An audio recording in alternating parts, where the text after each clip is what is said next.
Anybody ever told you about the queen that turned a perfectly good paradise into, well, the opposite? No? Well, grab a brew and settle in, because by the time we're done, you'll either cancel your trip to Madagascar or be looking over your shoulder if you do go. This is the story of Queen Ranavalona I, a ruler so ruthless they called her the Mad Queen. Yes, ladies and gentlemen, let's set the Game of Thrones Mad Kings aside and let me introduce you to the Mad Queen. And let me tell you, she earned every bit of that nickname just like my wife. Let's set the scene. Madagascar in the early 1800s. Lush jungles, beautiful landscapes, and a kingdom about to fall into the grip of a brutal reign. Now, Ranavalona didn't exactly come to power through polite handshakes and tea parties. No, she married King Radaman I, a bloke who had a vision to modernise Madagascar by opening up trade with Europeans and adopting their technology. Radaman thought this whole process thing was the future. Ranavalona, not so much. She'd rather keep Madagascar the way it was, isolated and fiercely independent. So when Radaman mysteriously popped his clogs without an heir, she saw her chance. Now, I'm not saying she definitely had something to do with Radaman's sudden departure, but let's just say his death was suspiciously convenient. Before you could say royal intrigue, Ranavalona declared herself queen, and if anyone had any objections, well, they didn't live long enough to voice them. Speaking of staying alive, that wasn't exactly a guarantee under her rule. Ranavalona was paranoid. Anyone who even looked like they might betray her got a one-way ticket to the afterlife.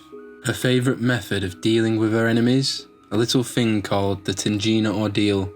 Here's how it worked. The accused was forced to eat 3 pieces of chicken skin and then swallow poison made from the Tangina nut. If they vomited up all 3 pieces of skin intact, they were innocent. If not, well, better luck in the next life. You might think, wow, that sounds like a weird episode of MasterChef gone wrong, but this was no challenge, neither a test. It was a death sentence. The poison was so potent that thousands died during her reign, often for crimes as minor as being suspected of thinking treasonous thoughts. Then there were her delightful approach to foreign relations. European traders and missionaries? Not on her watch. Ranavalona saw them as a threat to Madagascar's traditional way of life, so she kicked out the missionaries and banned Christianity. Some who refused to leave were tortured or killed.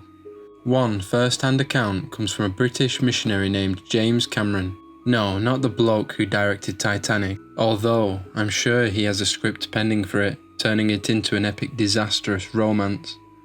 Cameron witnessed the horrors firsthand and managed to escape back to England with tales that made Victorian society gasp into their teacups. And let's not forget the cliff execution method. If you got onto Ranavalona's bad side, there was a good chance you'd be marched up to a cliff and told to take a scenic dive. Just a long drop and a sudden stop. You'd think with all this carnage the people would have revolted, but Ranavalona was smart, in a twisted Machiavellian way.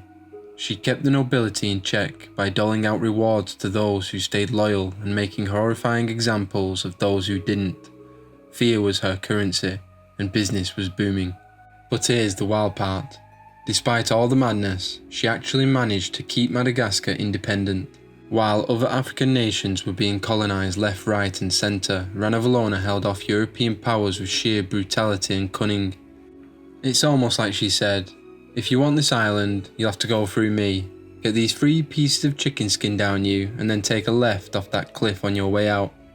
Her reign lasted 33 years. 33 years of paranoia, executions and a national diet that probably included a lot less chicken after all the Tangina trials. When she finally died in 1861, the entire country probably breathed a sigh of relief in unison, so loud it could have been heard across the Indian Ocean. Her son, Radaman II, took over and immediately tried to undo most of her policies. He reopened the country to foreign influence and banned the whole eat poison or die justice system. The apple seemed to fall a little further from the tree with this lad, thank God. So what do we make of Queen Ranavalona I? Was she a patriot, fiercely defending her country from foreign influence? Or just a mad tyrant drunk on power and hated change? Maybe a bit of both? Either way, She left a mark on history that's as unforgiving as it is unforgettable. Let me know what you think in the comments. Would you have survived under her rule? Personally, I'd like to think I'd be smart enough to avoid the poisoned chicken challenge. But who knows? I do love a good roast. See you in the next one.